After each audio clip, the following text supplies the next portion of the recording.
you able to listen? Yes, sir. Yes, sir. Okay. So there is some gap. Definitely, I think you may forget some important topic. What we are teaching is what we are teaching, what we are learning in our last class. What we are discussing? Perfect. Very good. Perfect competition. Very good. Perfect competition. So, what is perfect competition? What is perfect competition?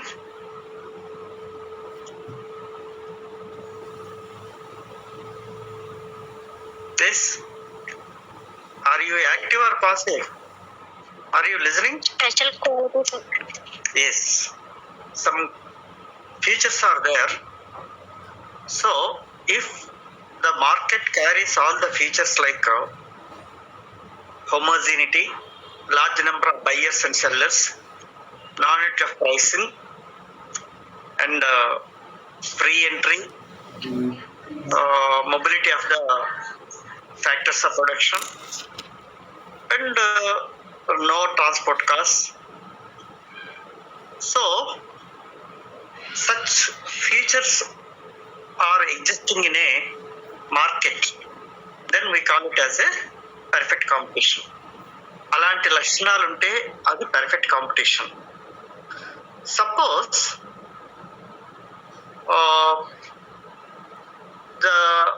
in the market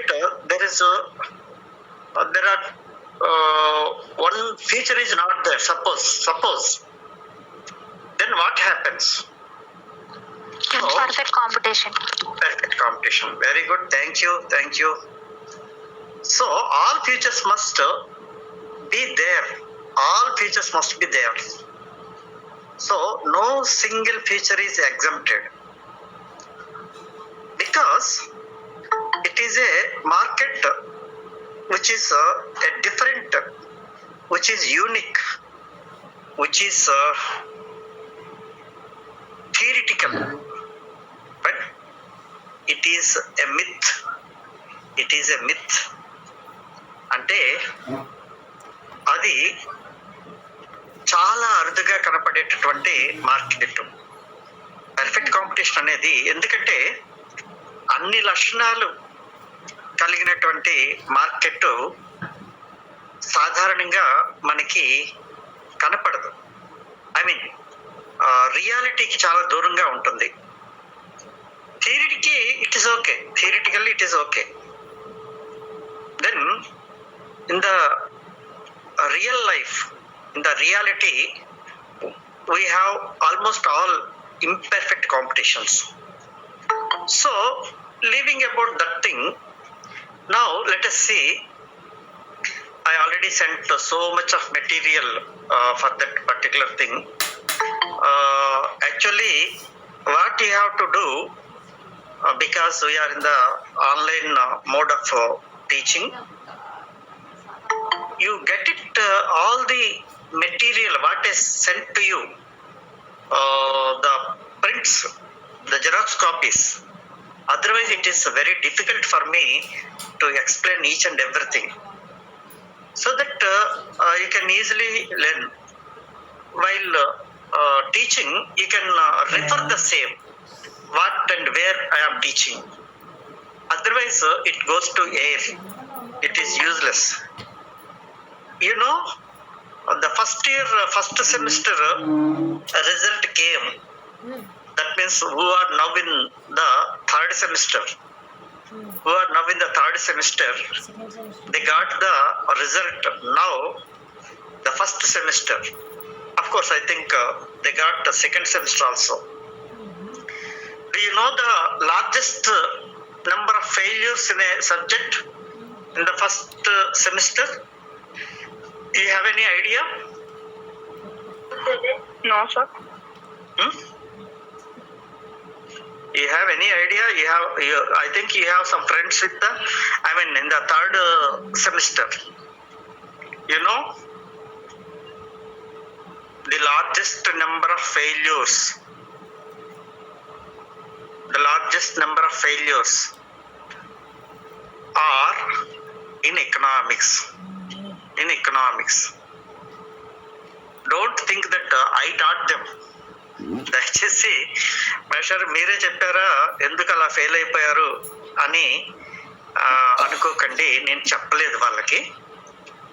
somebody thought. I don't think that I'm not blaming anybody. ఇక్కడ ఎవరో చెప్పారు కాబట్టి పోయింది, నేను చెప్తే pass అయిపోయి ఉండేవారు అనే ఉద్దేశం నాది కాదు. నా ఉద్దేశం ఏంటంటే కాస్త జాగ్రత్తగా చదవాలి. ఇమ్మీడియట్ గా రిజల్ట్ వచ్చిన వెంటనే ఒక అబ్బాయి నాకు ఫోన్ చేసి చెప్పాడు. ఆ అబ్బాయి ఎవరో నాకు తెలియదు. వాళ్ళకి థర్డ్ సెమిస్టర్ లో ఒక 1 వీక్ ఎంతో థర్డ్ సెమిస్టర్ పేపర్ చెప్పాను. ఆ అబ్బాయి నాకు ఎప్పుడు నా క్లాస్కి రాలేదు. ఆ అబ్బాయి చెప్పి, సార్ నేను 16 పేజీలు రాశాను, but I got 0 marks in economics. ఎందుకు ఫెయిల్ అయ్యాడు? వై? Anybody please. బహుశా ఎందుకు ఫెయిల్ అయ్యి ఉంటాడు? 16 పేజీలు రాశాడంట ఎకనామిక్స్ ఫస్ట్ సెమిస్టర్. ఏంటమ్మా మ్యాటరు? రిలవెంట్ మ్యాటర్ కాలేదు. టోటల్ గా irrelevant. What is demand? Demand is demand. Demanding what is demand? This is the way they followed. Economics is not such a subject to generalise. దయచేసి జ్ఞాపకం పెట్టుకోండి. ఏదో మనకి అన్నీ తెలుసు కదా, ఏదో రాసేస్తాం అనుకుంటే చాలా పొరపాటు. It is a live example. మన కాలేజీలోనే ఆ అబ్బాయిని నాకు తెలియదు, నన్ను ఎలాగా వాడికి తెలియదు, అది వదిలేయండి.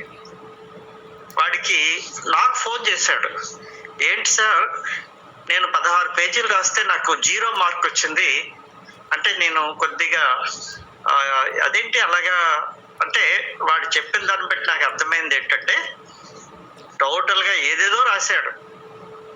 టోటల్లీ ఇర్రెలవెంట్ అనమాట. What is production, what is consumption, what is ఏదో వాడి నోటికి వచ్చింది రాసేసి ఉంటాడు. So that is not possible especially for economics.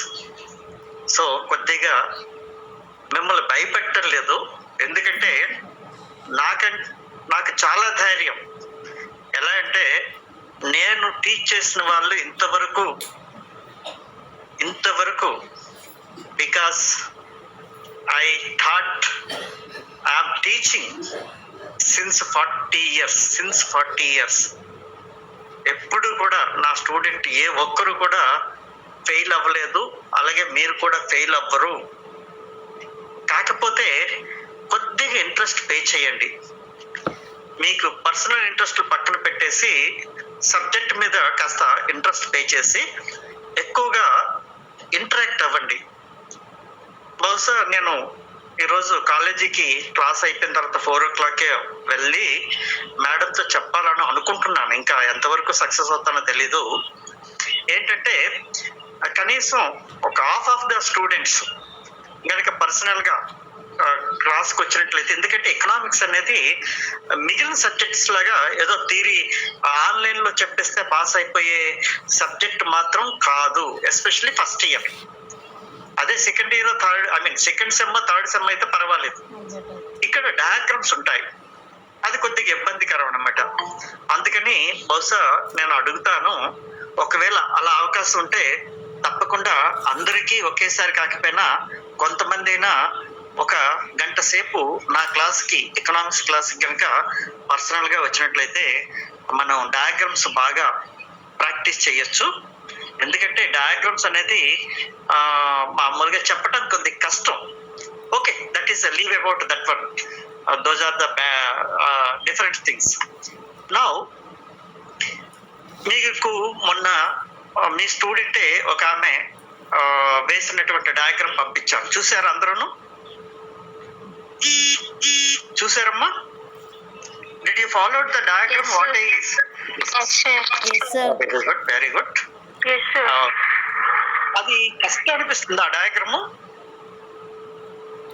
Do you feel anything? No. So అందులో ఒక యాక్సిస్ కి ప్యారలల్ గా ఒక లైన్ వేసాం కదా, దాన్నే ఏఆర్ రేఖ ఎంఆర్ రేఖ అంటాం. AR curve and MR curve. అట్లాగే యు ఆకారంలో ఒకటి ఉంది, అది కాస్ట్ కర్వ్స్.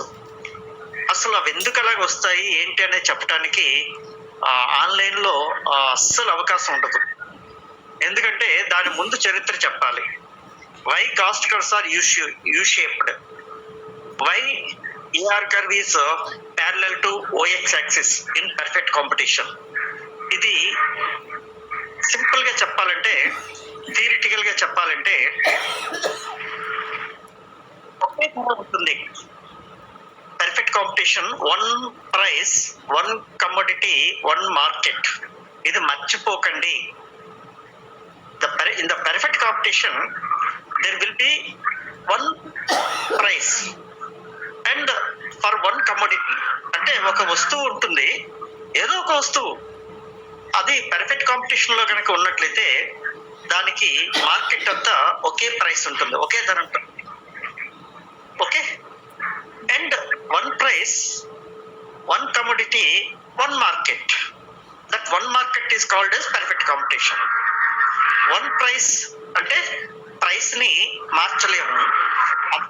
పర్ఫెక్ట్ కాంపిటీషన్ లో the seller and the buyer, of course market అంటేనే ఇద్దరు ఉంటారు, sellers and buyers. Buyers or sellers cannot influence the price. ఇద్దరు ఉంటారు, కానీ వాళ్ళిద్దరూ ఏ ఒక్కరు కూడా ఇన్ఫ్లుయెన్స్ చేయలేరు. Total demand and total supply will decide the price, will determine the price. అది నిర్ణయిస్తుంది, డిమాండ్ సప్లై కలిపి నిర్ణయిస్తుంది అనమాట. అయితే నేను పంపించిన డయాగ్రామ్స్, అంతకుముందు మనకి పంపించిన మెటీరియల్ లో మీరు చూసి ఉండొచ్చు. ఒక దగ్గర డిమాండ్ సప్లై వేసి అక్కడ ప్రైస్ డిటర్మినేషన్ చేసి ఆ ప్రైస్ ని ఇలా తీసుకొస్తాం అనమాట పక్కనే. సో ఇంకొక పక్కనే డయాగ్రామ్ వేస్తాం, అది ఒక ప్రైస్ వస్తుంది. ఆ ప్రైస్ నుంచి ఎక్స్ యాక్సిస్ కి ప్యారలల్ గా, అంటే సమాంతరంగా, ఎక్స్ యాక్సిస్ కి సమాంతరంగా ఏఆర్ రేఖ ఎంఆర్ రేఖ వచ్చిందనమాట. సో నిజానికి ఈ ఏఆర్ రేఖ ఎంఆర్ రేఖ రావడానికి కారణం అంతకుముందు ప్రైస్ డిటర్మినేషన్ అనమాట. ప్రైస్ డిటర్మినేషన్ ఎక్కడైంది? మార్కెట్ లో అయింది. మార్కెట్ లో ఎలా అయింది? డిమాండ్ సప్లై ఈక్వల్ ఎక్కడయ్యాయో అక్కడ ప్రైస్ డిటర్మినేషన్ అయింది. ఆ ప్రైస్ నే, ఇది ఫర్మ్, అది మార్కెట్. మార్కెట్ లో ప్రైస్ డిసైడ్ అవుతుంది. ఆ డిసైడ్ అయిన ప్రైస్ ని all the firms will follow. అందుకే all the firms will sell the commodity at one price that is extended, that is the parallel to OX axis. Emma, are you able to follow అవ్వగలుగుతున్నారు కదా? Yes sir. Okay, are you able to, all of you are you able to follow? Yes, sir. Okay. Yes. Gayatri, follow అవుతున్నావా? Yes, sir. Okay. Now, price decision వచ్చేసింది. Price ఎంతో తెలిసిపోయింది. So ఆ price దగ్గర నేను ఎంతైనా అమ్ముకోవచ్చు, ఎంతైనా కొనుక్కోవచ్చు ఎవరైనా. సో పర్ఫెక్ట్ కాంపిటీషన్ లో అలా వచ్చినటువంటి ప్రైస్ లైన్, అదే ప్రైస్ లైన్, అదే డిమాండ్ కర్వ్, అదే యావరేజ్ రెవెన్యూ, అదే మార్జినల్ రెవెన్యూ. అందుకే దానికి అన్నిటికీ ఒకటే పేరు పెట్టేశాం, అది డిమాండ్ రేఖ. ఎందుకంటే ప్రైస్ ని బట్టి డిమాండ్ ఉంటుంది కాబట్టి. అది firm demand curve. That also comes under firm price lane. That also comes under average revenue. AR అన్న ప్రైస్ అన్న ఒకటే. That also comes under marginal revenue. So ఇక్కడ అడిషనల్ రెవెన్యూ, యావరేజ్ రెవెన్యూ అంతా ఒకటే రేఖ ఉంటుంది. కాస్ట్ కర్వ్ జాగ్రత్తగా వినండి. Cost curve irrespective of competition are U shaped always. రేఖలకి మార్కెట్ తో సంబంధం లేకుండా, అంటే అది సంపూర్ణ పోటీ కావచ్చు, పర్ఫెక్ట్ కాంపిటీషన్ కావచ్చు, ఇంపర్ఫెక్ట్ కాంపిటీషన్ కావచ్చు, అది ఎప్పుడు యూ ఆకారంలో ఉంటాయి. Cost curves are U shaped. whereas revenue curves are under perfect competition, it is parallel to y-axis, whereas under imperfect competition it is sloping downwards. Perfect competition లో మాత్రమే AR రేఖ, MR రేఖ X axis కి parallel గా ఉంటుంది. కానీ other markets లో అది మారిపోతుంది. ఏఆర్ రేఖ మార్కెట్ కండిషన్స్ బట్టి మారిపోతుంది. ఏఆర్ రేఖ, ఎంఆర్ రేఖ మార్కెట్ కండిషన్స్ బట్టి మారిపోతుంది. బట్ పర్ఫెక్ట్ కాంపిటీషన్ లో మాత్రం రెండు ఒకటే. AR is equal to MR or MR is equal to AR. ఎందుకు అలా అవుతుంది అంటే సింపుల్ గా చిన్న ఎగ్జాంపుల్ చెప్తా. ఏదో మిల్క్ ప్యాకెట్ 20 రూపాయలు ఒకటి, రెండోది కొంటే అది 20 రూపాయలు, 10 కొంటే అది 20 రూపాయలే, 100 కొంటే అది 20 రూపాయలే. అంటే అర్థం ఏంటి? మనం ఎన్ని కొన్నా ధరలో ఎటువంటి మార్పు లేదు, ఒకే ధర. ఓకే, మరి అడిషనల్ గా కొంటా అంతే. జనరల్ గా మనం మామూలుగా ఇంకేమైనా ఉంటే ఎక్కువ కొంటాం, ధర తగ్గించండి అంటాం, వాడు కూడా తగ్గిస్తుంటాడు. కానీ పర్ఫెక్ట్ కాంపిటీషన్ అలా ఉండదు. ఒకటి కొన్నా 20, రెండోది కొంటే 20, అంటే మార్జినల్. అంటే అడిషనల్ ఎంత వచ్చింది? 20 రూపాయలు. మూడో దాని వల్ల 20 రూపాయలే, 100ో దాని వల్ల 20 రూపాయలే, 101ో దాని వల్ల 20 రూపాయలే. అందుకే AR is equal to MR under perfect competition. But under imperfect competition both are different. Under imperfect competition, AR is greater than the MR. అది ఆ తర్వాత చెప్పుకుందాం. ఓకే, కానీ irrespective of competition, cost curves are U-shaped. Of course, ఎందుకు అలా ఉంటాయి అని చెప్పాలంటే మనం ఇంకో థియరీ చెప్పుకోవాలి. అంతవరకు అది మనకి అక్కర్లేని థియరీ కూడా. ప్రోడక్ట్ కర్వ్స్ కి ఆపోజిట్ గా కాస్ట్ కర్వ్స్ ఉంటాయి, అంతవరకే. అంటే మనకి చాలా జాగ్రత్తగా వినండి. ఆన్లైన్ క్లాసు మనం ఏది కూడా వాడటం లేదు, టీచింగ్ ఎయిడ్స్ ఏవి కూడా వాడటం లేదు, వాడే అవకాశం కూడా ప్రస్తుతానికి లేదు. 10 మందికి సపోజ్ మీ ఇంట్లో ఈరోజు ఫంక్షన్ అయింది, 10 మందికి భోజనాలు పెట్టాలి. ఒక క్యాటరింగ్కి వెళ్తే ఎంత అడుగుతాడు? ఓ తలా 200 రూపాయలు అడుగుతాడు. 100 మంది కంటే తలా 100 రూపాయలు. ఒక్కొక్కరికి ఒక్కొక్క మీల్స్ కి 200 అడుగుతాడు. అదే 100 మందికి అయితే 100 రూపాయలు. అదే 10,000 మందికి అయితే 50 రూపాయలు. ఎందుకంటే ఎక్కువ మీద వాడికి కొన్ని ఎకానమీస్ ఉంటాయి కనుక ఎక్కువ ఉత్పత్తి చేస్తే, ఎక్కువ అవుట్పుట్ పెరిగితే కాస్ట్ తగ్గుతాయి, వ్యయాలు తగ్గుతాయి. మీకు 10 మందికి వంట చేయాలనుకున్నా ఒక వంట మనిషిని పెడతాడు, వాడికి 1000 రూపాయలు ఇస్తాడు. అదే 100 మందికైనా ఆ వంట వాడు చేసేస్తాడు. సో మనకి ఎక్కువగా అవుట్పుట్ పెరిగితే కాస్ట్ అనేది తగ్గుతుంది. ఎక్కువగా అవుట్పుట్ పెరగటం అంటే దాన్నే ఇంటర్నల్ ఎకానమీస్ అని అంటారు. ఇంతకంటే ఎక్కువ డీప్ గా వద్దు. ఇది చెప్పడానికి కారణం ఏంటంటే just when the output is more the cost will be less. When the output is more the cost will be less. అట్లా అట్లా కాస్ట్ తగ్గి కొంత మినిమంకి వచ్చి మళ్ళీ రేజ్ అయిపోతుంది. అందుకనే కాస్ట్ కర్వ్స్ అనేవి యూ షేప్ లో ఉంటాయి. యూ షేప్ లో ఉంటాయి. ఇప్పుడు మనం గనక ఈ యూ షేప్ లో ఉన్న కాస్ట్ కర్వ్ ఏఆర్ కర్వ్ ని ఎక్కడైతే కట్ చేస్తుందో, ఎక్కడైతే ఈక్వల్ అవుతుందో దాన్ని ఈక్విలిబ్రియం పాయింట్ అని అన్నాము. కానీ మనకి రెండు దగ్గర at 2 points MC marginal cost curve cut MR curve at 2 points. రెండు పాయింట్స్ దగ్గర కట్ చేసింది. ఒకటి ఫస్ట్ పాయింట్ ఒకటి ఉంటుంది, నెక్స్ట్ పాయింట్ ఒకటి ఉంటుంది.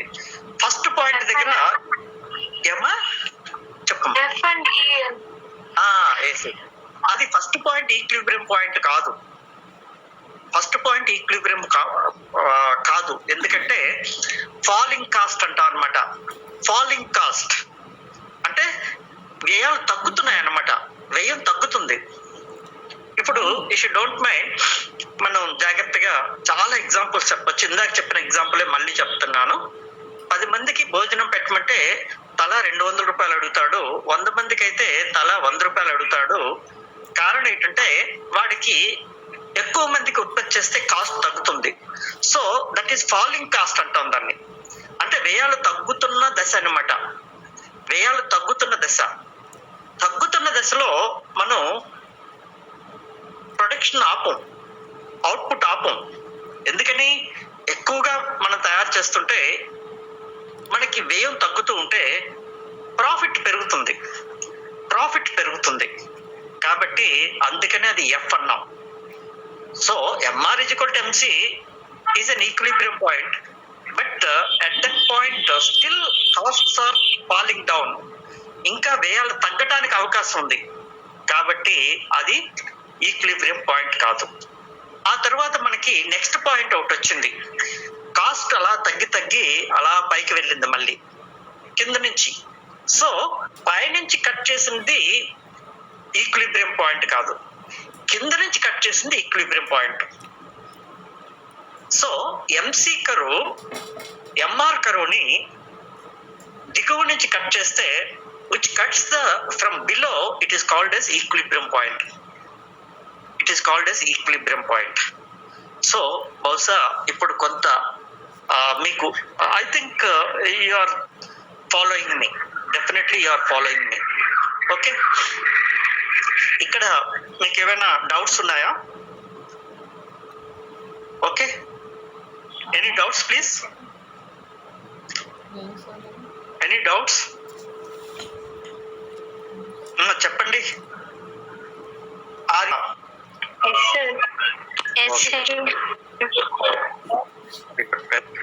అందరూ ఒకసారి చెప్పండి.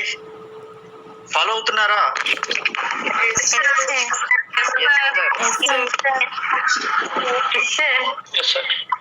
Very good. ఇప్పుడు ఇంతవరకు ఈక్విలిబ్రియం పాయింట్ గురించే చెప్పుకున్నాం. అయితే ఆ ఈక్విలిబ్రియం పాయింట్ దగ్గర అంటే ఎంఆర్ ఈక్వల్ టు ఎంసి, అక్కడ బిందువు దగ్గర మనం ఈ అని పెట్టి ఎంఆర్ ఈక్వల్ టు ఎంసి అని రాస్తాం. ఇదంతా ఎందుకు చెప్తున్నానంటే it is about the firm, how a firm will get equilibrium under perfect competition. ఈ క్వశ్చన్ వేరు. How price is determined under perfect competition, ఆ క్వశ్చన్ వేరు. ఆ ప్రశ్న వేరు, ఈ ప్రశ్న వేరు. ఆ ప్రశ్న ఏది పాతది, డిమాండ్ సప్లై ఎక్కడైతే ఖండించుకుంటాయో అక్కడ ప్రైస్ డిటర్మినేషన్ జరుగుతుంది, అది వేరు. ఆ ప్రైస్ ని ఒక సంస్థ ఫాలో అయ్యేటప్పుడు ఆ సంస్థకి ప్రాఫిట్ వస్తుందా, లాస్ వస్తుందా, ఎంత అవుట్పుట్ చేయాలి, అక్కడ ఆ సంస్థకి ప్రాఫిటా లాసా అనేది చెప్పడం కోసం ఈ topic. So based on the question, జాగ్రత్తగా క్వశ్చన్ చదివి ఆన్సర్ చేయాలి. సింపుల్ గా ప్రైస్ డిటర్మినేషన్ అంటే ఇదేమీ రాయక్కర్లేదు. అలా కాకుండా ఫర్మ్ ఈక్విలిబ్రియం అంటే అది పనికిరాదు. ఫర్మ్ ఈక్విలిబ్రియం అంటే ఈ డయాగ్రామ్ రాయాలి. సో ఇంతవరకు మనకి అవుట్పుట్ లెవెల్ తెలిసింది. అవుట్పుట్ లెవెల్ తెలిసిన తర్వాత ఈక్విలిబ్రియం పాయింట్ వచ్చింది. ఇప్పుడు ప్రాఫిట్ వస్తుందా, లాస్ వస్తుందా? Profit and loss will be decided by the revenue and the cost of course. అంటే మనకి ఆ వస్తువును తయారు చేయడానికి ఎంత ఖర్చు అయ్యింది, దాన్ని మనం మార్కెట్లో పర్ఫెక్ట్ కాంపిటీషన్ లో ఎంత ప్రైస్ అమ్ముతున్నాం, ఎంత ప్రైస్ అమ్ముతున్నామో తెలిసింది. కానీ ఎంత కాస్ట్ అయ్యింది అనేది తెలుసుకోవాలంటే మనకి కాస్ట్ కర్వ్స్ కావాలి. కాస్ట్ కర్వ్స్ లో ఎంసీ కర్వ్ ఒకటే తీసుకున్నాం, కానీ we have to take average cost curve, సగటు వ్యయరేఖ తీసుకోవాలి. ఓకే,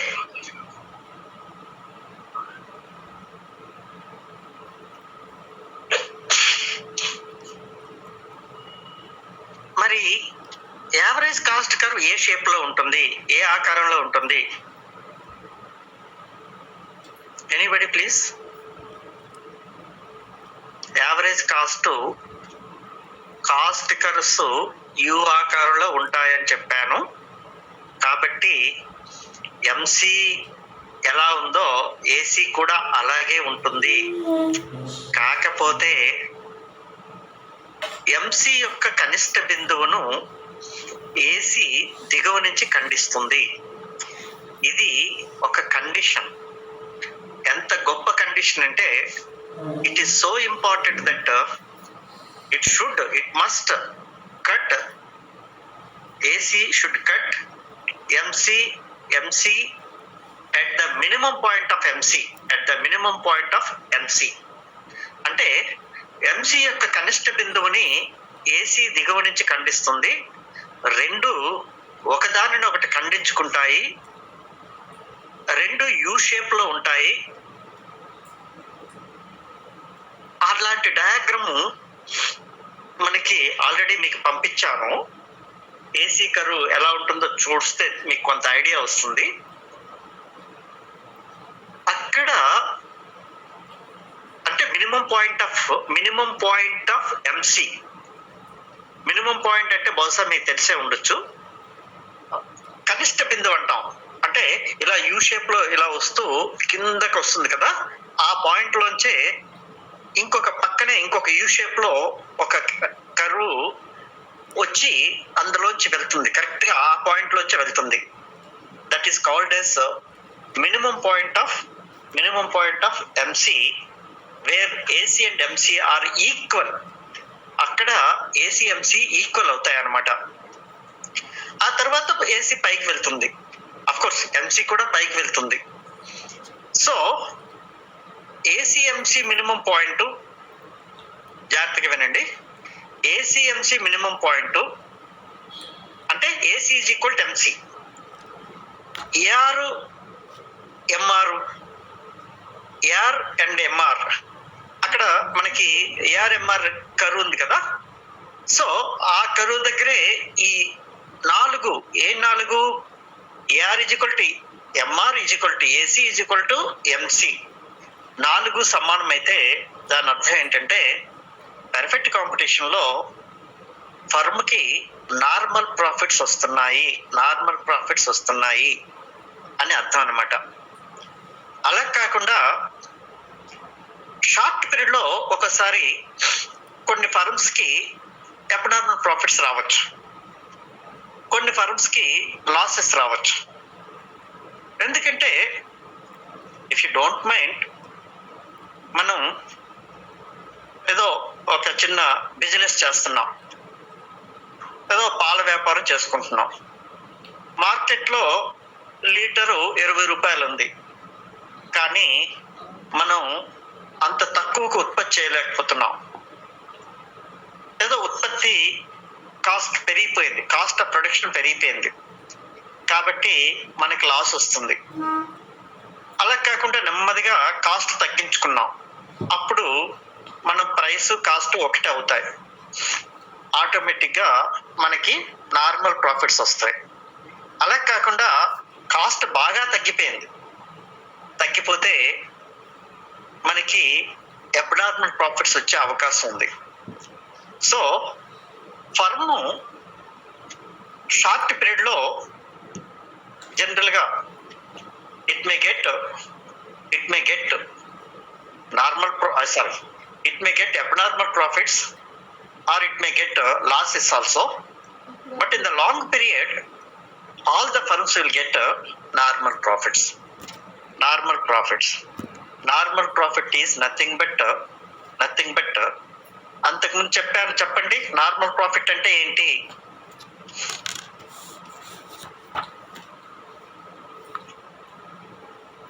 అందరూ నార్మల్ ప్రాఫిట్ అంటే ఏంటి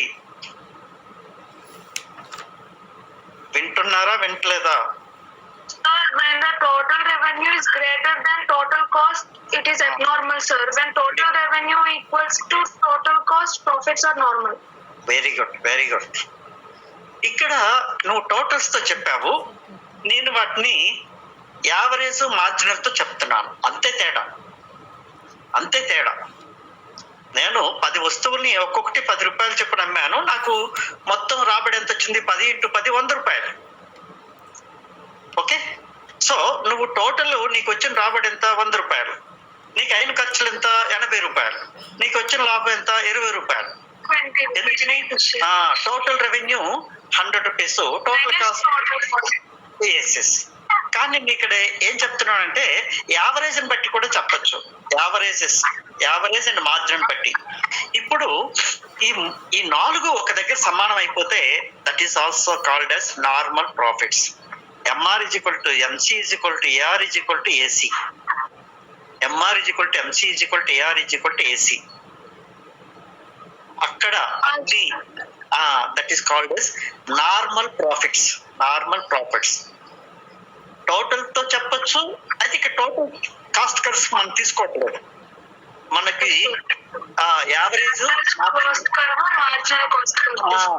అందుకనే మనకి ప్రాఫిట్, అబ్నార్మల్ ప్రాఫిట్ యావరేజ్ తోటి మార్జినల్ తోటి క్యాలిక్యులేట్ చేసుకోవాలి. కాబట్టి AR = MR = MC = AC. MR = MC = AR = AC. ఎలాగైనా చెప్పొచ్చు. Equilibrium point MR = MC. అదే పాయింట్ దగ్గర AR = AC అనుకుందాం, అప్పుడు అది నార్మల్ ప్రాఫిట్. జాగ్రత్తగా వినండి, చాలా కష్టం. MR = MC ఆల్రెడీ మనకు తెలుసు, ఆల్రెడీ డయాగ్రామ్ లో ఉంది. అక్కడే అదే పాయింట్ దగ్గర AR = AC అయితే అది normal profit. MR = MC, AR = AC. కానీ ఇది ఒక ఫర్మ్కి ఇలాగ వచ్చింది, నార్మల్ ప్రాఫిట్స్ వచ్చాయి. ఓకే చెప్పండి అమ్మా, ఏమైనా డౌట్స్ ఉంటే అడగండి దయచేసి. Okay, I will proceed. MR = MC అయ్యింది, కానీ ఆ పాయింట్ దగ్గర AR is greater than AC. అంటే MR MCకి సమానమైనప్పటికీ ప్రైస్ అనేది ఎక్కువగా ఉంది కాస్ట్ కంటే. అదేలా మెషర్ ప్రైస్ ఎక్కువ ఎందుకు ఉంటుంది అంటే మార్కెట్ ప్రైస్ ఎక్కువ ఉంది కానీ నీ కాస్ట్ తక్కువ ఉంది. మార్కెట్ ప్రైస్ నీది కాదు, కానీ మార్కెట్ లో డిమాండ్ ఫోర్సెస్ బట్టి మార్కెట్ ప్రైస్ ఎక్కువ వచ్చింది, కానీ నీకు కాస్ట్ తక్కువ ఉంది, అప్పుడు నీకు అబ్నార్మల్ ప్రాఫిట్స్ వస్తాయి. జాగ్రత్తగా వినండి. MR = MC but DUT but AR is greater than AC. Then the firm is getting abnormal profits.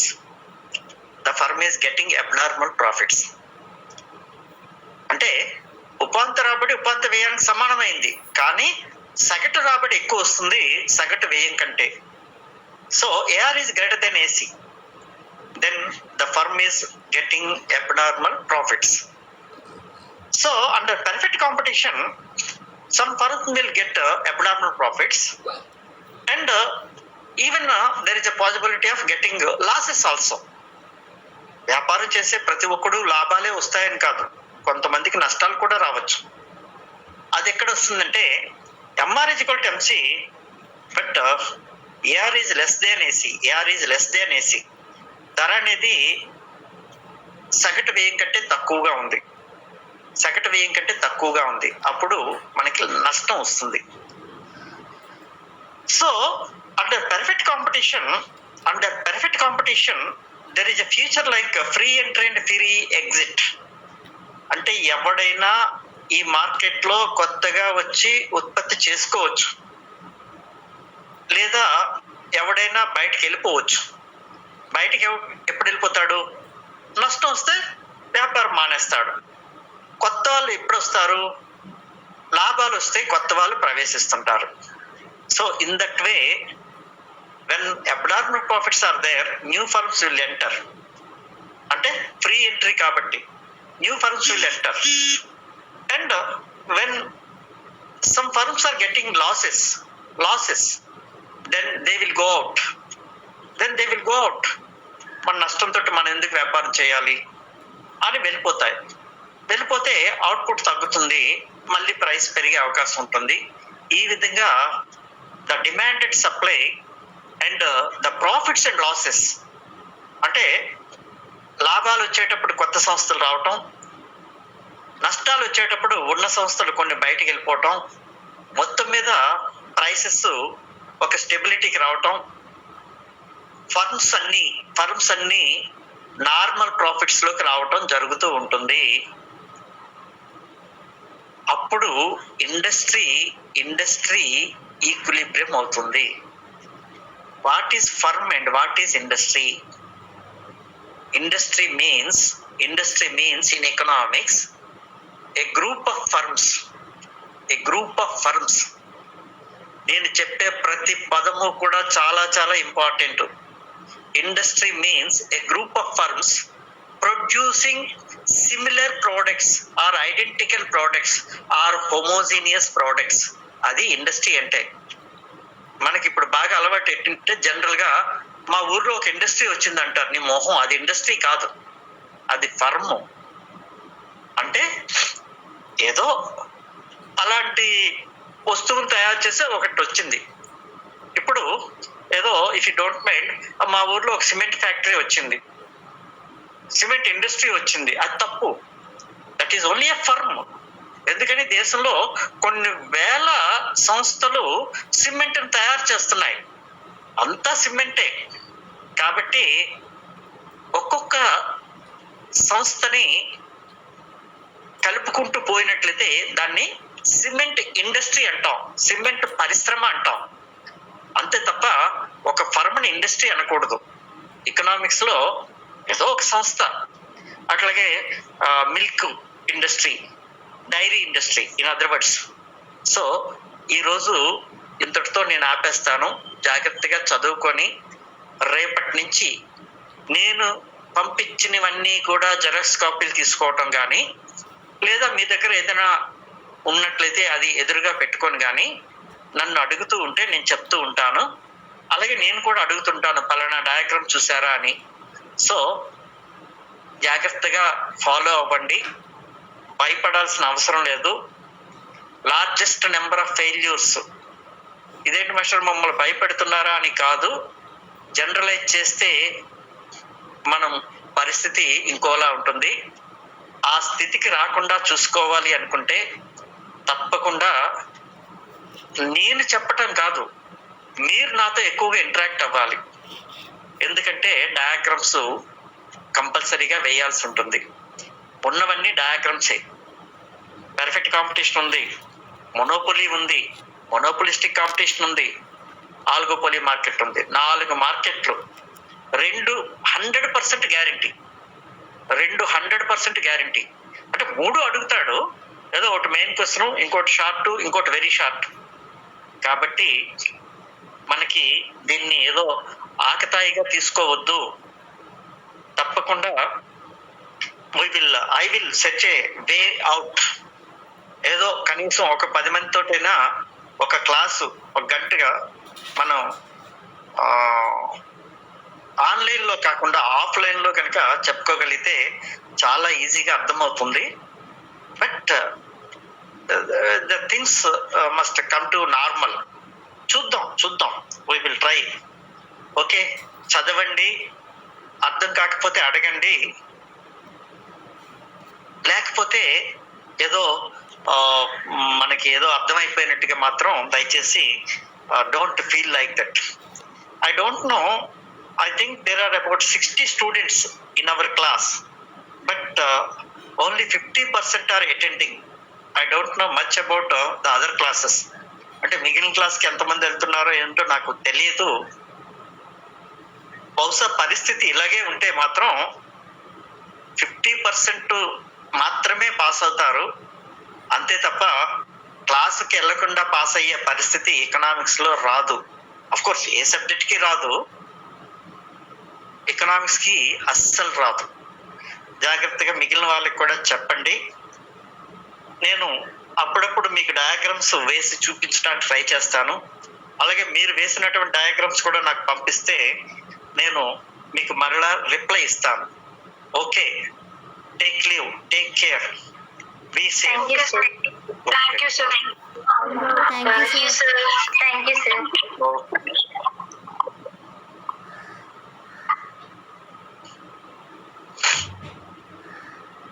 Thank you, sir. Thank you.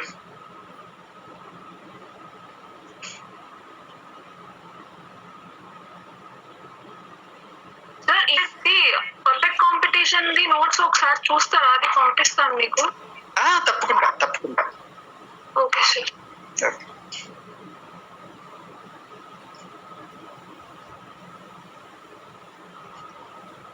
మీకు ఏ డౌట్స్ ఉన్నా you can ask me at any time.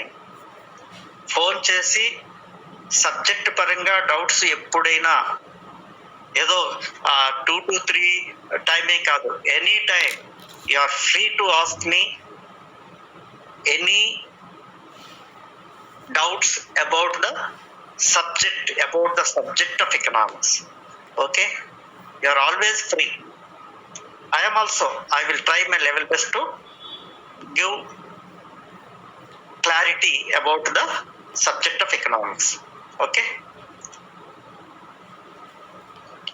Anybody to speak anything? No, sir. Okay. Thank you, sir. Thank you.